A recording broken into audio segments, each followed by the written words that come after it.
Gimel, maman du Rabbi, on va C'est dire la la troisième page, c'est ça? Gimel. voilà, Od Gimel, c'est la lettre, Gimel, voilà, 3 en français. Donc, Yom Bet de Chag HaShavuot, Tafshin Tedvav. Voilà, j'avais pas retenu. J'avais retenu. Alors, Gimel, on va continuer notre texte. Qu'est-ce que le Rabbi nous dit de plus, on va dire? Bon, c'est quand même un grand maman, c'est pas un petit maman. Hein?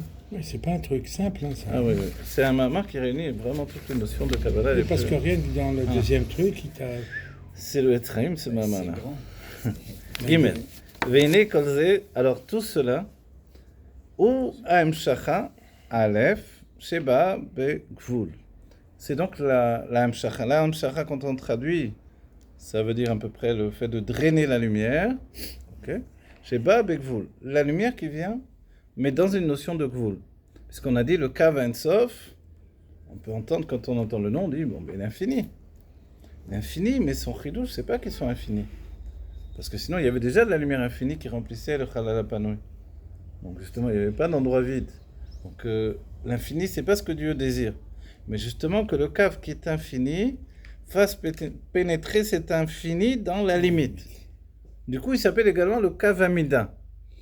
C'est-à-dire la ligne de mesure. Vous savez, comme les constructeurs, aujourd'hui on n'a plus trop ça, il y a des appareils, mais auparavant, ils prenaient une corde avec une pierre et ils mesuraient les choses. Finalement, ça permettait de donner la mesure de chaque construction, etc. Et on a aujourd'hui les niveaux également. On voit la bulle d'eau là dans le... Ok, le Kav Amida, c'est ce qui vient prendre la mesure de chaque chose. Mais pas uniquement prendre la mesure, donner la mesure. C'est-à-dire que d'après ce Kav Amida, cette mesure-là, on va faire toute la construction. Donc de la même manière, Dieu a organisé qu'il y ait une ligne de lumière infinie, mais dont l'infini soit mesuré. La preuve en est qu'au lieu de se répandre dans tout le Chalal HaPanui, de tout l'endroit vide, il reste une ligne mesurée et il ne répand cette influence divine que dans son intériorité. On va dire, mais ce qui est les goulim, alors qu'est-ce que c'est? C'est comme ceux qui en réchappent à chaque fois qu'ils pénètrent et qui n'a pas encore donné véritablement sa mesure à lui. C'est comme, on pourrait dire, Moshe qui dévoile le peuple juif et qui dévoile la ligne, la soumission à Dieu au moment du don de la Torah. Et tout à coup, en dehors de ça, il y a le Erev Rav. Alors là, c'est comme quelque chose qui a jailli à l'extérieur. D'ailleurs, ils viennent de l'extérieur. Voilà. Veine kolzeu hamshachach alef sheba begvul. Donc tout ceci, c'est comme la première hamshacha, la première continuation de lumière, qui vient de manière limitée. Ach hamshacha abet, mais la deuxième continuité de lumière, et hamshacha shebeprinat en sof ou bligvul. Elle est dans un niveau d'infini et sans aucune limite. Alors on va comprendre pourquoi le Rabbi nous explique les choses comme ça. Le fait que l'on ne comprenne pas immédiatement, c'est normal. On doit comprendre par rapport aux outils qu'il nous donne. Je ne comprends pas, je ne comprends pas. Je ne vais pas inventer. Ok, je continue. Ve'u aor c'est les galot atzmuto. Le langage lui-même est particulier. Il s'agit de la lumière qui a pour but de dévoiler son essence. Seulement. Voilà. Et là, peut-être qu'ils nous disent, en fait, de quoi on parle? De la deuxième Hamshacha. La première Hamshacha, elle vient établir le gvoul, la limite. Et la deuxième, elle vient dévoiler l'essence. Ou alors, les deux sont là pour dévoiler l'essence. On peut très bien comprendre comme ça et comme ça de ce qu'il vient nous dire. On continue. Vayenu, c'est-à-dire, chez Orze en inyano bishvila olamot. C'est-à-dire que cette lumière-là, elle n'est pas pour les mondes. Alors on dit, je me rappelle, le Rabbi, il nous a parlé auparavant. Il nous ramène à ce qu'il avait expliqué, et puis entre-temps, il avait rapporté d'autres enseignements, on est rentré dans les liens des Nécodim, on a exprimé nos caves, etc. Il nous a dit qu'il y avait cette notion, en fait, de deux sortes de lumière. Une lumière, laquelle va s'introduire dans les mondes, et une lumière qui, elle, n'est pas forcément introduite dans les mondes. Alors pour nous, ça fait écho avec l'idée de sauver vous même aller, même si le Rabbi n'a pas avancé de cette manière-là, habituelle, directement. Voilà. Et ici, il nous dit, il y a une lumière qui est pour les mondes, et une lumière qui n'est pas forcément pour les mondes. Qu'est-ce qu'on comprend? que celle qui est pour les mondes va effectivement se limiter dans la structure et la limitation des mondes. Puisque l'âme, c'est l'étymologie de LM, le voile, donc une lumière qui a, on va dire, une nature établie pour se voiler de niveau en niveau et pour s'établir dans des niveaux de plus haut, plus bas. Voilà. Elle va prendre à chaque fois plus de vêtements. Dans le derrière Eitlapshut, c'est très important de comprendre. Il n'y a pas que les sphirotes. Il y a aussi ce qui s'appelle la Eitlapshut. Effectivement, il y a la ligne de lumière et autour d'elle, il y a les noyaux. Donc en fait, des vêtements successifs. Comme un fruit avec sa tige. Et puis, voilà que se mettent en place, ou peut-être l'oignon, même le Harizal donne l'exemple de l'oignon. Il y a cette tige à l'intérieur, et puis autour, il y a des shirvot, on dit en hébreu, des couches successives. Là, on dit qu'il y a une sacrée couche. Voilà. Ce sont les sphirotes, des igoulim qui se mettent les unes autour de l'autre. Et le derrière Eitlapshut, c'est très important parce qu'en réalité, si on veut tout comprendre uniquement avec les sphirotes, telles qu'elles sont du haut vers le bas, on a beaucoup de difficultés. Le Rachach dira, ça s'appelle Droshadat. Là-bas, il nous explique que d'abord, tout est Chabad, tout est intellectuel dans cette structure de Chorma bin Avedad. Tout est Chabad. Oui, il dit comme ça, avant la Chassidut Chabad. Non. Il dit, tout est Chabad. En fait, elle existait, mais lui, il était du côté Sfarad. Et pourquoi tout est Chabad? Il n'est pas venu faire la publicité pour les Chabadnikim, alors quoi? Il voulait dire que tout peut se réunir, se résumer à Chorma bin Avedad. C'est-à-dire que Chorma, ça porte toute la faculté d'introduire la lumière, Bina de la développer, et Da'at à la fois d'attacher ces deux structures-là précédentes, et à la fois de remplacer toute la notion des sentiments que l'on développe à travers les sentiments, etc. Donc dans la Géoula, on n'aura pas forcément des sentiments tels qu'ils sont aujourd'hui. Les sentiments de la Géoula, ce sont des sentiments de Da'at. C'est bien qu'on dit Da'at Tarton, le Da'at inférieur, ou la conscience inférieure, si on traduit Da'at dans le terme de conscience, c'est le fait que le monde existe, à un tel point que moi je n'existe que par l'existence du monde.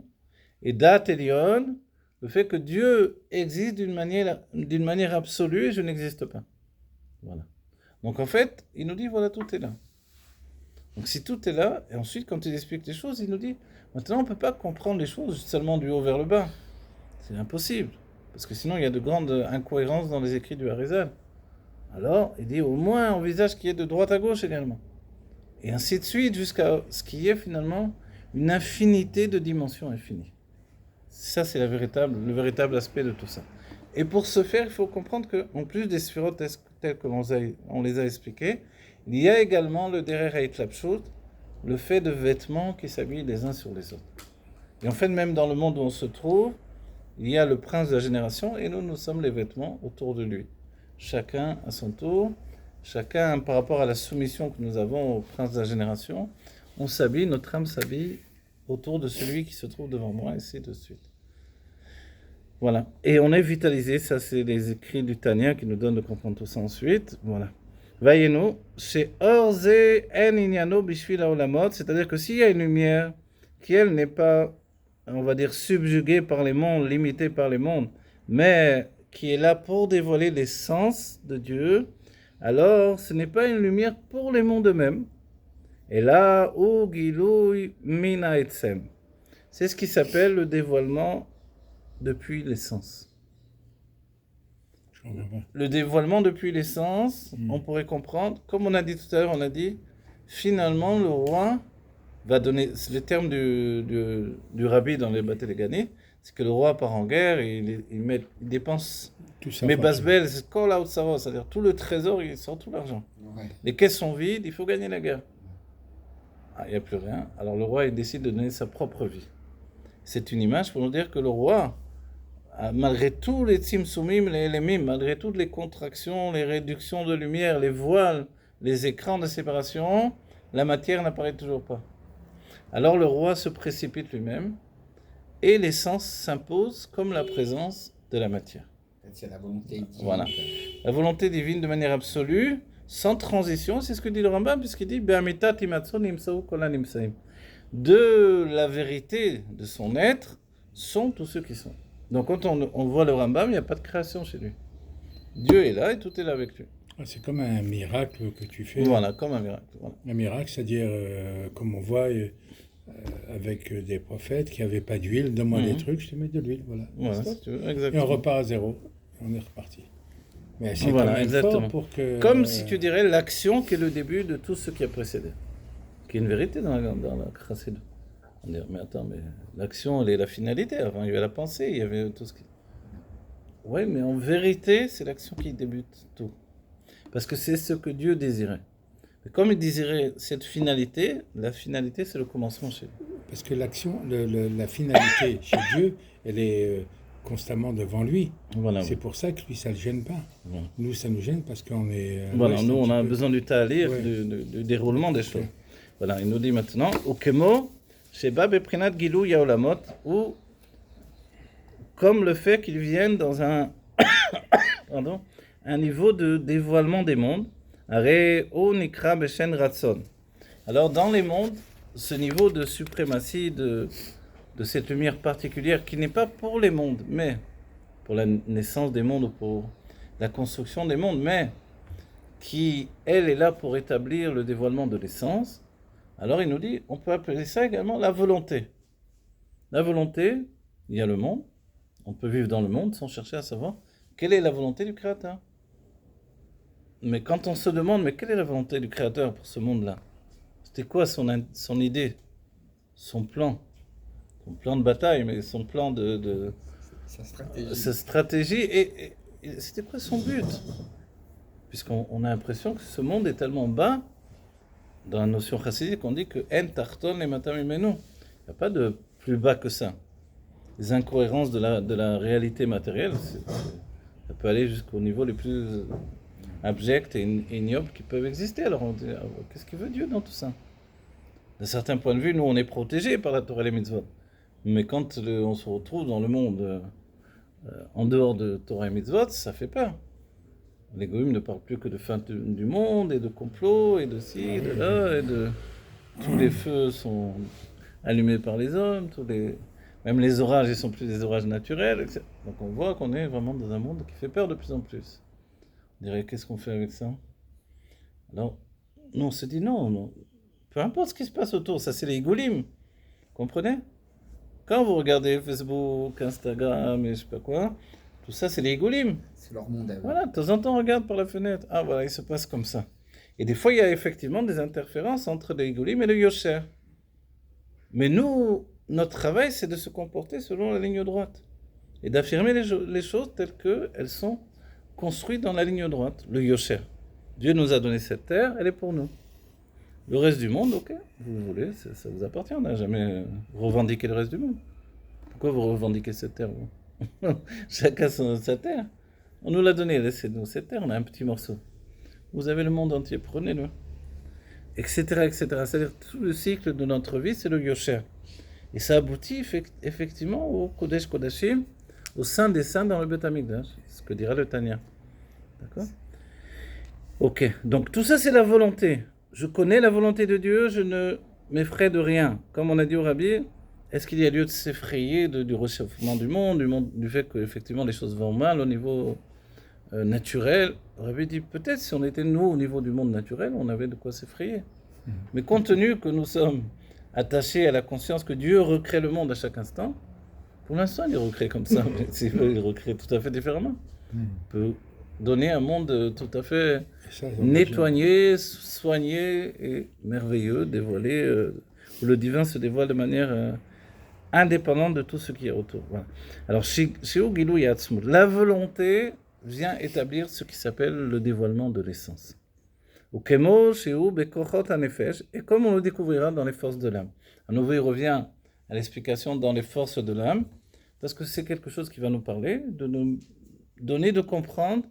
En dehors de nous, on ne peut pas absolument tout comprendre, tel que la Kabbalah nous le proposait dans notre corps.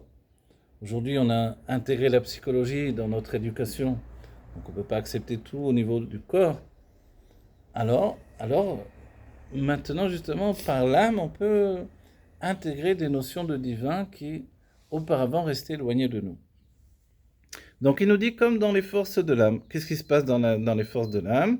Chez Koar Ratson, Chalouk Mikoar Asechel Veshar Akochot, chez les Matam Menou les Ratson. Voilà. La force de la volonté est séparée de toutes les autres forces qui sont investies dans le corps. De la même manière que l'intellect est quelque chose de supérieur aux forces inférieures que sont les sentiments, etc. Quand tu parles de la force de la volonté, tu parles de la émouna, de la foi, tu parles de quoi? Non, alors voilà, en ouais. termes humains, là, parce que là, Parce qu'il y a la foi, Ouais, qui est une chose, la émouna, qui est une chose à part entière, ouais, mais la émouna, elle n'est pas forcément une volonté. La volonté, comme la volonté de Dieu, par exemple, Dieu a décidé que l'on doit mettre les tefilines tous les jours. ouais, Et souvent, on nous dit, oui, mais moi j'ai la foi en Dieu, j'ai pas besoin de mettre les tefilines. ouais. On connaît. Ok, d'accord. Mais je me rappelle, j'ai cité quelquefois dans mes cours, j'avais un séminaire de jeunes filles. Une jeune fille vient me voir pour entrer au séminaire. Elle me dit, je voudrais bien étudier chez vous, mais je vous préviens, je ne crois pas en Dieu. Bon, normalement, on te donne un coup de pied, dégage de là. Qu'est-ce que tu veux de moi? Et moi, je lui dis, c'est pas grave, l'important, c'est que Dieu croit en vous. Voilà. En réalité, pourquoi j'ai pu lui dire ça? Ouais. Et puis, il est rentré, grâce à Dieu, elle a étudié, elle s'est mariée, elle est chabanique aujourd'hui. Ouais, Mais qu'est-ce qui m'a permis de lui dire ça? Parce que la Emouna, c'est makif. C'est une force qui nous entoure. C'est pas une force que l'on peut calculer, que l'on peut organiser, que l'on peut provoquer. C'est pour ça que les sages nous disent, on est ma'amin b'nei ma'amin, ma'aminim b'nei ma'aminim. On est des croyants, fils de croyants. ouais. La foi, c'est pas quelque chose qui est de notre fait. C'est Dieu qui a donné la foi dans chacun d'entre nous. Et c'est comme ça. Un juif croit en Dieu comme d'autres croient en la mer. Je sais pas, Oui, vous moi, savez. je parlais avec mon frère, il a dit quand tu comprends plus rien, quand tu arrêtes de comprendre, la émouna, elle vient. Voilà, exactement. Elle vient. Alors maintenant, là, tu nous demandes de comprendre. C'est vrai que. C'est Tu as vrai. compris, je veux dire, Ouais, c'est ouais. deux oppositions. Exactement. Ouais. Au quotidien, les Israéliens utilisent le terme anima amin, sheyekar vekar. Ça, c'est-à-dire, je réfléchis et je pense qu'il va y avoir ça et ça. Ouais. Il y a d'autres termes en français, je sais plus. Ça ressemble à l'exigence intellectuelle, quoi. Mais la foi, c'est tout à fait autre chose. Justement, ce n'est pas de l'intellect et non pas des sentiments intériorisés, en tout cas. Voilà. Elle est autour de nous. Voilà, et autour de nous, elle nous entoure. C'est quelque chose qui est totalement abstrait. Mais la volonté, par contre, Elle vient. elle est suffisamment puissante pour permettre à la personne de réaliser des choses. Voilà, c'est ça. Alors, mais est-ce que la volonté s'introduit et devient une force intérieure? Regardez ce qu'il nous dit. Chez Sechel ou Metziut Davar Bipnei Atzmo Me'anefesh, l'intellect, c'est une chose à part entière dans l'âme. Donc l'intellect est une force intérieure de l'âme. On va dire même intermédiaire, on verra. Velachen, הנה גם כשפוסק מלהשכיל נשארת ההשכלה. C'est-à-dire que quand une personne arrête de penser, la pensée qu'elle a eue précédemment, c'est pas exactement penser, mais c'est quand une personne a réfléchi sur un sujet, la réflexion qu'elle a eue précédemment sur ce sujet reste en elle. Mais là, je ne suis pas en train de réfléchir encore sur le sujet. Je ne suis pas occupé à l'analyser encore. Pourtant, ma pensée est encore habitée par ce que j'ai étudié. Donc, on voit que le travail intellectuel s'intériorise et reste au-dedans de moi.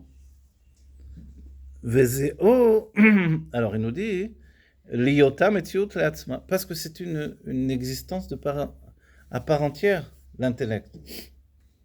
Vezeo ora shekoar hasechel atzmo, ou metziut davar. Et ça, pour nous, c'est un enseignement, c'est une preuve. Le fait de se rendre compte que l'intellect, c'est une force à part entière. Si bien que cette analyse intellectuelle, je peux la ressortir quand je veux. C'est presque devenu un objet, mais intérieur à moi-même. Donc c'est quelque chose qui est indépendant de tout le reste, mais qui est quelque chose qui existe bel et bien. Je ne peux pas le toucher, certes, je ne peux pas l'attraper, mais je peux l'écrire, je peux l'enseigner. Et au-dedans de moi, je peux y revenir quand je veux. C'est quelque chose de merveilleux. Chez la reine, ou au Metziut Davar. De ce fait-là, l'intellect, alors il dit dans le terme, la formulation est particulière, ou au Metziut Davar. Il fait une existence deux choses. Si je traduis, ça fait un peu de français spécial, mais c'est-à-dire qu'il est une existence à part entière. L'intellect. C'est bien que, vous voyez, j'ai un élève qui est mathématicien. Son grand plaisir, c'est la recherche mathématique. Mais, comme on dit, ça ne paye pas. À moins d'inventer le E égale MC2, mais ça ne paye pas tellement. Donc, il est obligé de faire ce qui s'appelle des mathématiques appliquées pour gagner sa vie également. Oui. Et quelle différence? C'est que les mathématiques à part entière, la recherche mathématique, elle n'a pas pour but d'aboutir à quelque chose. Elle est la recherche intellectuelle de par elle-même, mais par le biais de mathématiques. Donc on voit que voilà, c'est quelque chose, c'est vrai. Ouais, c'est pas concret. Si on veut, on peut en faire quelque chose d'autre, comme l'utiliser pour avoir des mathématiques appliquées. C'est quoi les mathématiques appliquées? La manière d'utiliser les ordinateurs pour faire. Par exemple, lui, il m'a dit une fois, il travaillait pour un chirurgien, pour améliorer tous les systèmes des ordinateurs, pour améliorer tous ces outils de précision dans les opérations chirurgicales. Voilà. Donc en fait, avant que ça devienne un instrument de précision, aujourd'hui il rentre dans les veines, il rentre dans le corps, avec tout un système, puis c'est d'une rapidité exceptionnelle. Et tout ça est fait à partir de recherches qui sont des recherches mathématiques. Donc ça s'appelle les mathématiques appliquées. Donc on voit qu'effectivement on peut en faire quelque chose de concret. C'est devenu quelque chose de réel. Pourquoi? Parce que le but de l'intelligence, c'est de s'introduire à un tel degré qu'elle devient effectivement, selon le passage, vous vous rappelez, Kulam bechorma sita. Tu as tout fait d'après l'intelligence. La vraie traduction de chorma, de sagesse, c'est plutôt intelligence, vous voyez? Un matériau intelligent, d'intelligence. C'est bien que, souvent on m'a dit, j'ai entendu des gens qui disaient, oui, mon père il m'a rien donné. C'est faux, ton père il t'a transmis son intelligence. Tu es en train de me parler avec des mots, etc. C'est qu'il t'a accordé quelque chose de merveilleux. La mère a donné la bina, c'est-à-dire le développement de cette intelligence. Ah bon, mon père c'était un paysan de la campagne, je vois pas qu'il était très intelligent. Tu l'as pas vu. Mais l'intelligence, elle était là. Chez toi, elle prend un aspect dévoilé. Chez lui, il était dans un aspect caché. Mais le fait qu'il t'ait transmis cette intelligence, c'est le plus grand cadeau qu'il ait pu te donner. Donc déjà, tu as une dette envers lui. Hein? Alors, ça change la vision psychologique du don des parents aux enfants. Pas juste l'idée, il m'a jeté dans le monde, il m'a fait venir. Non, c'est extraordinaire ce que l'on reçoit. Et si moi je suis capable de réfléchir, c'est qu'il m'a transmis son intelligence. L'intelligence, c'est du date, c'est quoi? Non, l'intelligence c'est la chorma. C'est la chorma. Voilà, la sagesse. Et le date, c'est quoi? Le date, c'est la conscience, ou l'aït kashrut. Dans la chassidut, on dira l'aït kashrut, le fait de relier chorma et bina, de relier donc l'intelligence et la réflexion, de relier les sentiments et l'intelligence, c'est comme une colle, c'est la concentration également. Si je n'ai pas de concentration, j'ai beau être intelligent, ça rentre par là, ça rentre par là. Et dans la Kabbalah, il est dit, sachez, qu'il y a une oreille qui est plimi et une oreille makiv. C'est curieux, mais une oreille qui laisse introduire les choses et une oreille qui dégage les choses. Donc effectivement, ça rentre par là. Ça rentre qui dégage. J'ai un problème. C'est pour ça, dans la Mishnah de Pirkei Avot, il parle de ceux qui laissent rentrer comme une éponge, mais qui immédiatement vont rejeter celui qui... Voilà. Donc le da'at, il est différent de chacun d'entre nous, mais c'est la force de se concentrer. Souvent, moi, je m'aperçois, j'ai des élèves qui sont beaucoup plus intelligents que moi. Mais par contre, je sais qu'à certains moments, j'ai la force de mettre un da'at en place, qui m'appartient, qui fait que la concentration fait que j'arrive à aller jusqu'au bout d'une idée. Mais on enlève ce da'at, alors la catastrophe. Vous voyez? Donc en fait, chacun doit savoir comment on les fait, parce que sinon, on peut pas tenir le coup. Voilà. Bon, on va pas tarder à finir, parce que je vois la prière de Mincha qui arrive. Voilà. Ok. Alors là, il nous dit, c'est Metziou Davar. Metziou Davar, c'est-à-dire que une chose est en train d'exister à partir de l'intelligence. Voilà. Comment c'est possible quand même? Parce qu'on ne peut pas attraper cette intelligence. Oui, mais n'oublie pas que ton cerveau, lui, attrape l'intelligence. À un tel point qu'on ne distingue plus l'intelligence et le cerveau. Alors que c'est une force de l'âme à part entière qui pénètre dans le cerveau. Mais le cerveau est un outil tellement précis, merveilleux que Dieu nous a donné, que finalement, il est comme gorgé d'intelligence. Donc en fait, il devient vraiment lui-même un outil d'intelligence. Et la preuve en est qu'en hébreu, on dit les mochin. Le moar, comment tu comprends? Avec les mochin, avec les intellects au pluriel. Chorma, bina et da'at. Le cerveau est devenu le réceptacle extraordinaire de l'intelligence. Malgré que c'est juste comme un appareil, le Rabbi donne l'exemple d'un appareil de radio, quoi. Les ondes passent, mais lui, il reçoit.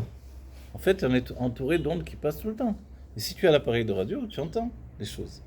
Donc le cerveau, il est capable d'intégrer. Moshe Rabbeinu, lui, il a tout le temps la radio de Dieu qui fonctionne, et lui pas. Le Rabbi, quelquefois, on lui a demandé, mais quelle responsabilité vous prenez de parler comme ça? Avec toutes les guerres, le Rabbi parle tranquillement, il n'y a pas de problème, il n'y aura pas de mort. C'est une drôle de responsabilité. Le Rabbi dit, mais ça me vient dans la tête, et moi je le dis. Donc cette notion-là, c'est qu'il y a un contact qui est ininterrompu. C'est particulier à Moshe Rabbeinu.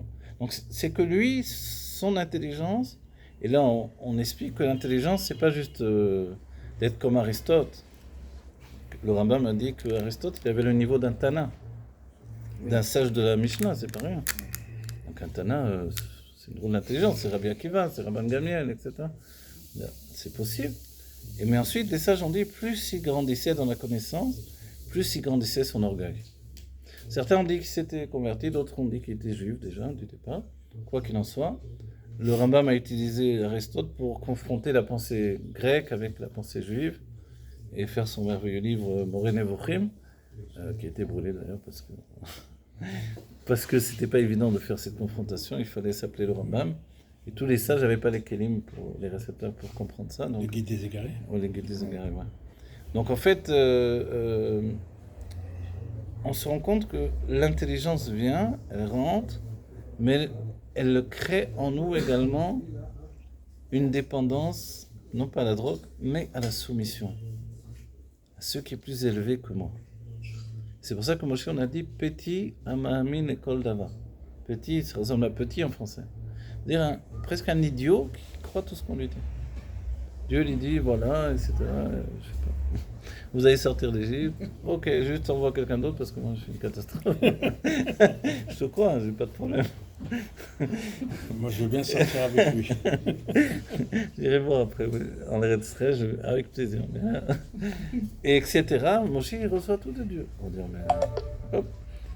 Ah, voilà. Et comme les heures de batterie, on va terminer le cours là. J'ai compris, voilà. Aïnou, askala sikhlit sheikhola litkayem mi balade à croire chez MCA. Regardez ce qu'il dit qui est merveilleux. C'est-à-dire que l'intellect, finalement, la chokhma, la sagesse, elle est une réflexion intellectuelle qui peut exister sans ce qu'il a généré. Vous savez, quand j'entends ça, dans un Mahamar, le Rabbi nous dit, il y a des anges qui n'ont de dévoilement divin que le dévoilement divin qui les a générés, qui les a créés, qui leur a donné d'exister. Ils n'auront de leur vie jamais un autre dévoilement divin que ça. Machen Ken, par contre, Aratzol, la volonté, et no metsiut bipnatzmo manifesh. Ce n'est pas une force de par elle-même de l'âme. C'est-à-dire que la volonté, c'est l'âme elle-même, c'est ça ce qu'il nous dit. Vechol metsiuto urak atayat ve'emshachat hanefesh.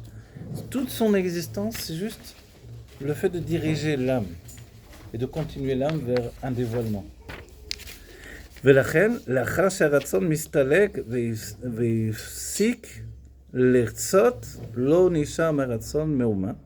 De ce fait-là, lorsque la volonté se retire et il termine, il ne veut plus la chose, il ne reste rien de cette volonté. C'est-à-dire, il n'y a pas une seule trace dans l'être de la volonté qui a pourtant fait des miracles, qui a obligé toute la personne à des choses extraordinaires. L'iyot sheino metziut le'atzmo. Compte tenu qu'il n'est pas une existence de par lui-même. Elle n'est pas la volonté, une existence de par elle-même. Une fois je parle au masculin, c'est Ratson en hébreu, je m'entends au féminin. Voilà. C'est extraordinaire, le Rabbi nous réunit vraiment tout le Tafresh Ben du Rabbi Racham. Après, c'est un nouveau Mahama, puis il n'y a plus de batterie de téléphone. Donc que Dieu nous donne vite la gueule invitée de la Shlema. C'est merveilleux. Merci beaucoup. Je peux le garder, ça, je vais l'imprimer.